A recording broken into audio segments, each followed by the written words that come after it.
එතකොට අපි මේ විදිහට කතාව දුන්නේ දා උජු ජාතිකෝ සුනකෝ. උජු ජාතිකෝ සුනකෝ කියන්නේ අවංක සුනකයා කියන එකයි. සුනකයා කියලා කියන්නේ බල්ලා කියන එකනේ. මේකේ අතීතයේ ජම්බුදීපේ අතීතෙහි දඹදිව අජිත රටෙහි ඒකෝ ගෝපාලකෝ වසි එක් ගොපල්ලෙක් විසුවේය. තස්ස ගේහි ඔහුගේ නිවසෙහි ඒකෝ පච්චේක බුද්ධෝ එක් පසේ බුදුරජාණන් වහන්සේ නමක් නිබද්ධං ගුංජති නිති වළඳයි. ඒ කියන්නේ නිති දානේ වළඳයි. ඉරතුරුවම දානේ වළඳනවා. තස්මින් ගේහි ඒ නිවසෙහි ඒකෝ කුක්කුරෝච එක් සුනකයෙක්ද අහෝසි විය. ඒ නිවසේ එක සුනකයෙකුත් ඉඳලා තියෙනවා. පච්චේක බුද්ධෝ බුඤ්ජන්තෝ පසේ බුදුරජාණන් වහන්සේ වළඳනුයේ තස්ස ඌට එහෙම නැත්නම් සුනකයාට නිබද්දන් නිරන්තරයෙන් ඒකම් බත්ත පිණ්ඩං එක් බත් පිඩක් අදාසි දුන්නේය. සෝ ඌ නැත්නම් සුනකයා තේන එයින් පච්චේක බුද්ධේ පසේ බුදුරජාණන් වහන්සේ කෙරෙහි සිනේහං අකාසි සෙනෙහසක් ඇති කරගත්තේය. ගෝපාලකෝ ගොපල්ලා දිවසස්ස දේවාරි දවසට දෙවරක් පච්චේක බුද්දස්ස පසේ බුදුරජාණන් වහන්සේට උපට්ඨානං උපස්ථානයට ගච්චි ගියේය. සුනකෝ අපි සුනකයාද තේන සද්දින් ඔහු සමග ගච්චි ගියේය. ඒ කොටසෙන් කියවෙන්නේ උජු ජාතික සුනක කියන්නේ මේ අවංක සුනකයා. මාතෘකාව අතීතයේ දඹදිව මේ අජිත කියන රටේ එක ගොපල්ලෙක් ගවපාලකයෙක් වාසය කරලා තියෙනවා. මේ ගවපාලකයාගේ ගෙදර මේ ගවපාලකයාගේ ගෙදරට එක් පසේ බුදුරජාණන් වහන්සේ නමක් හැමදාම දානීය සඳහා වැඩම කරනවා. එහිදී දානීය වළඳනවා වැඩම කරලා. ඉතින් මේ ගෙදර ඉඳලා තියෙන එක බල්ලෙක්. ඉතින් පසේ බුදුරජාණන් වහන්සේ මේ ගෙදරට වැඩම කරලා දානීය වළඳනකොට මෙන්න මේ සුනකයාට හැමදාම එක බත් පිඩක් දෙනවලු. මේ බත් පිඩ දීම නිසාම මේ සුනකයාගේ සිතේ පසේ බුදුරජාණන් වහන්සේ කෙරෙහි සෙනෙහසක් ඇති වෙනවා. හැඟීමක් ඇති වෙනවා. ඉතින් මේ ගෝපාලත් මේ පසේ බුදුරජාණන් වහන්සේ ඒ වැඩ ඉන්න තැනට මේ යනවා දවසට දෙවතාවක් ගිහිල්ලා උපස්ථාන කරන අවශ්‍ය දේවල් බලලා කරනවා. ඉතින් මේ සුනකියත් ඒ යන හැම වෙලාවකදීම මේ ගෝපල්ලත් එක්ක යනවා පස්සේ බුදුරජාණන් වහන්සේ ඉන්න තැනට. හොඳයි. ඊළඟට ගෝපාලෝ ගෝපල්ලා ඒක දිවසන් එක් දවසක් පච්චේක බුද්ධං පසේ බුදුරජාණන් වහන්සේට බන්තේ ස්වාමීනි යදා මේ ඕකාසෝ න භවිස්සති යම් කලෙක මට අවකාශයක් නොවන්නේ නම් තදා එකල්හි ඉමන් සුනකම් පේසෙස්සාමි මේ සුනකයා එවන්නෙමි. තේන සංඥානේන ඒ සලකුණින් ආගච්ඡහි යාත ඉති වැඩම කරනු මැනවයයි ආහ කීවේය. තතෝ පට්ටා එතැන් පටන් අනවකාශ දිවසේ අනවකාශ දවසෙහි සුනකම් පේසේසි සුනකයා යවීය. සෝ ඒක වචනේන ඒව ඌ එක වචනයෙන්ම නැත්නම් ඒ සුනකයා එක වචනයෙන්ම පක්ඛන්දිත්වා පැන පච්චේක බුද්දස්ස වසනට්ටානං ගන්නවා. පසේ බුදුරජාණන් වහන්සේගේ වසන ස්ථානයට ගොස් තික්කත්තුම් බුස්සිත්වා තෙවරක් බුරා අත්තනෝ ආගත භාවන් තමා පැමිණි බව ඥානාපෙත්වා දන්නවා ඒකමන්තන් නිපජ්ජි පැත්තකට වී වැතිර සිටියේය. පච්චේක බුද්ධේ වේලන් සල්ලක් හෙත්වා නික්කන්තේ පසේ බුදුරජාණන් වහන්සේ වෙලාව සලකා නික්මුණු කල්හි වසන ස්ථානයේ නික්මුණු කල්හි බුස්සන්තෝ බුරමින් පුරතෝ ගච්චි ඉදිරියෙන් ගියේය. පච්චේක බුද්ධෝ තං වීමංසන්තෝ පසේ බුදුරජාණන් වහන්සේ වූ විමසුනුයේ ඒක දිවසං එක් දවසක් අඤ්ඤම් මග්ගම් පටිපජ්ජි වෙනත් මාර්ගයකට පිළිපන්නේය. අත ඉක්බිති සුනකෝ සුනකයා පුරතෝ තිරියන් තත්වා ඉදිරියෙන් හරහට සිට බුස්සිත්වා බුරා ඊතර මග්ගං ඒව අනෙත් මාර්ගයටම නං ආරෝපේසි උන්වහන්සේ නැංවීය.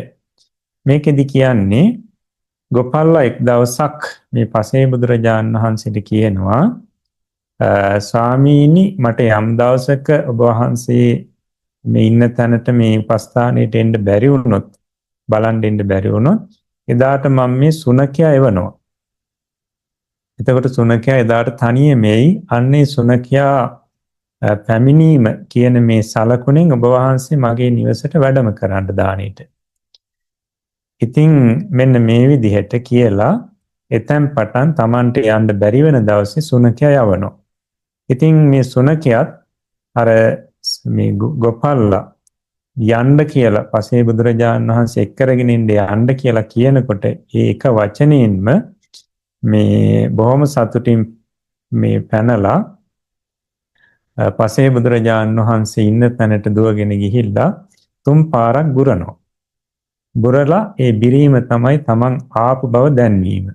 එහෙම තමන් ආපු බව දන්වලා පැත්තකින් නිදා ගන්නවා, වැතිරෙනවා. පසේ බුදුරජාණන් වහන්සේ සෝදානම් වෙලා එනකම්. ඉතින් පසේ බුදුරජාණන් වහන්සේ දැන් දානෙට යන්න වෙලාව හොඳයි කියලා වෙලාව සලකලා මේ ඒ වසන ස්ථානින් කුටියෙන් නික්මුණාට පස්සේ මෙන්න මේ සුනකයා ඉතින් පසේ බුදුරජාණන් වහන්සේ ඉදිරියෙන් බුරමින් අර ගෙදරට එනකම්ම එනවා. ගෙදර දක්වාම එනවා බුර බුරා එනවා. ඉතින් පසේ බුදුරජාණන් වහන්සේ එක දවසක් මේ සුනකයාගේ මේ මතකය විමසන්න ඕනේ කියලා සුනකයා ඉස්සරහින් යනකොට පසේ බුදුරජාණන් වහන්සේ පිටිපස්සෙන් එනකොට වෙනත් පාරක යන්න යනවා. ඒකයි කියන්නේ අඤ්ඤම් මග්ගම් පටිපජ්ජි කියලා. වෙනත් මාර්ගයකට බැසගෙන යන්න යනවා. අන්න ඊට පස්සේ මේ සුනකයා දුවගෙන ඇවිල්ලා පසේ බුදුරජාණන් වහන්සේ ඉස්සරහා හිටගෙන හරහට හිටගෙන බුරනවා.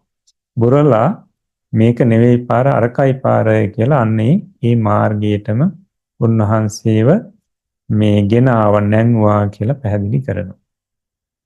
හොඳයි. ඊළඟට අත ඒක දිවසං ඉක්බිති එක් දවසක් අඤ්ඤම් මග්ගම් පටිපජ්ජිත්වා වෙනත් මාර්ගයකට බැස සුනකේන තිරියන් තත්තා වාර්යමානෝ අපි සුනකයා විසින් හරහට සිට වළක්වනු ලබනුයේද අනිවත්තිත්වා නොනවති තම් පාදේන අපනිත්වා ඌ පාදයෙන් ඉවත් කොට ගච්චි වැඩම කළේය. සුනකෝ සුනකයා තස්ස අනිවත්තන භාවඥත්වා උන්වහන්සේ නොනවතින බව දැන නිවාසන කන්නේ දසිත්වා අඳනේ කොන සපා ආකඩ්ඩන්තෝ අදිමින් ගන්තබ්බම් මග්ගං ඒව පාපේසි යායුතු මාර්ගයටම පැමිණවීය. ඒවම් මෙසේ සෝ සුනකෝය සුනකයා පච්චේක බුද්ධෙහි පසේ බුදුරජාණන් වහන්සේ කෙරෙහි බලව සිනේහං උපාදේසි දැඩි සෙනෙහසක් ඉපදවීය. මේකෙදි පැහැදිලි කරන්නේ එක දවසක් ඉතින් මේ පසේ බුදුරජාණන් වහන්සේ ওই වගේම යන අතරට අර වෙන මාර්ගයකට බැසගෙන මේ මාර්ගයේ දිගේ යනවා. යනකොට අර සුනකයා ඉදිරියට අර පෙර වගේම ඇවිල්ලා හරහට ඉඳලා යන්න දෙන්නේ නැතුව වළක්වනවා. ඒ වළක්වන කොටත් නොනවති පසේ බුදුරජාණන් වහන්සේ මේ සුනකයාව පාදයෙන් ඉවත් කරලා යනවා. එතකොට අන්න ඒ අවස්ථාවේදී මේ සුනකයා පසේ බුදුරජාණන් වහන්සේ නොනවති යනවා කියලා දැනගෙන පසේ බුදුරජාණන් වහන්සේ ඇඳගෙන ඉන්න අඳනේ කොන හපලා ඒ අදිමින් ඇදගෙන අර නිවැරදි පාරට නැත්නම් ඒ තමන්ගේ ගෙදරට යන පාරට පසේ බුදුරජාණන් වහන්සේ පමුණුවනවා. මෙන්න මේ ක්‍රමයට පසේ බුදුරජාණන් වහන්සේ කෙරෙහි බලවත් සෙනෙහසක් මේ සුනකයා උපද්දෙව්වා නැත්නම් උපදවා ගත්තා කියලා පැහැදිලි කරනවා. ඊළඟට අපර භාගයේ පසු කලෙක පච්චේක බුද්දස්ස චීවරං ජීරි. පසේ බුදුරජාණන් වහන්සේගේ සිවුර දිරා ගියේය. අත ඉක්බිති තස්ස උන්වහන්සේට ගෝපාලකෝ ගොපල්ලා චීවර වත්තහානි අදාසි සිවුරු වස්ත්‍ර දුන්නේය. පූජා කරා. පච්චේක බුද්ධෝ පසේ බුදුරජාණන් වහන්සේ පහසු කට්ටානං ගන්නවා. පහසු ස්ථානයකට ගොස් චීවරං කාරිස්සාමි සිවුර කරවන්නිමි ඉතියයි ගෝපාලකං ආහ ගොපල්ලාට කීවේය. සෝ අපි හෙතමද බන්තේ ස්වාමීනි චිරං බොහෝ කලක් බහි බැහැර මා වසිත්ත නොසනු මැනව ඉතියයි අවදි කීවේය. සුනකෝ අපි සුනකයාද තේසං කතං සුනන්තෝ ඔවුන්ගේ කතාව අසමින් අට්ඨාසි සිටියේය. පච්චේක බුද්ධේ වේහාසං අබ්බුග්ගන්තා ගච්ඡන්තේ. පසේ බුදුරජාණන් වහන්සේ අහසට පැන නැගී යන කල්හි බුං කරිත්වා ටිතස්ස සුනකස්ස බුරමින් සිටි සුනකයාගේ හදයන් පහලි හදවත පැලුණේය. තිරච්ඡාන ගතානාම ඒතේ. ඒ තිරිසන් සත්වයෝ නම් උජු ජාතික අවංක අකුටිලා ඇද නැත්තෝ හොන්ති වෙත්. මනුස්සා අඤ්ඤං චින්තෙන්ති. මිනිසු අනෙකක් සිතත්. අඤ්ඤං වදන්ති අනෙකක් කියත්.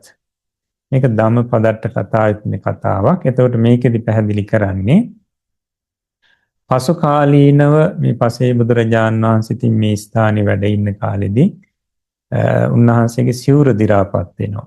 ඉතින් ඊට පස්සේ මේ ගොපල්ලා සිවුරක් මහගන්න අවශ්‍ය වස්ත්‍ර පූජා කරනවා.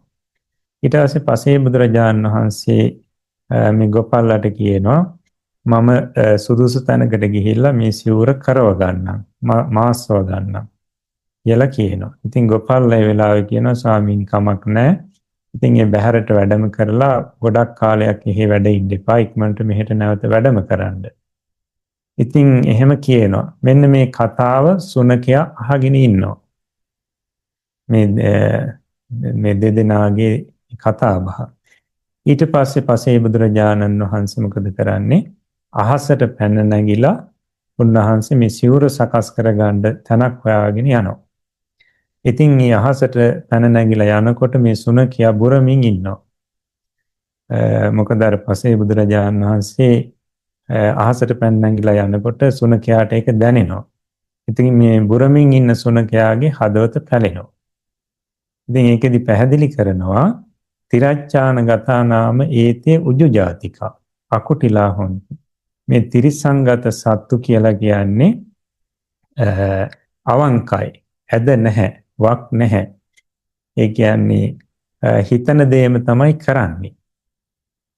නමුත් මිනිස්සු එකක් හිතනවා, නමුත් ඒ හිතන දේ නෙවෙයි කියන්නේ කියලා මෙතනදී පැහැදිලි කරනවා. හොඳයි. ඉතින් මේ ධම්මපදට්ට කතාවේ තියෙන කතාවක්. මේකෙන් කොටසක් මේ අරගෙන තියෙන්නේ. එතකොට මේ පරිවර්තනයේ හොඳට අධ්‍යයනය කරන්න. කොහොමද ඒක පරිවර්තනය කරලා තියෙන්නේ කියලා කවුරුත් හොඳට අධ්‍යයනය කරලා ඒ අර්ථ අරන් තියෙන ආකාරය බලන්න. එතකොට තමන්ගේ යම් වැරදි තියෙනවා නම් මීට අනුරූපීව සකස් කරගන්න. එතකොට තමන්ට මේ පරිවර්තනයේ සම්බන්ධයෙන් අර්ථ ගැනීම සම්බන්ධයෙන් දැනුමක් ඇති වෙනවා. හොඳයි. එහෙමනම් අපි අද පාලි පාඩමත් මෙතකින් අවසන් කරනවා.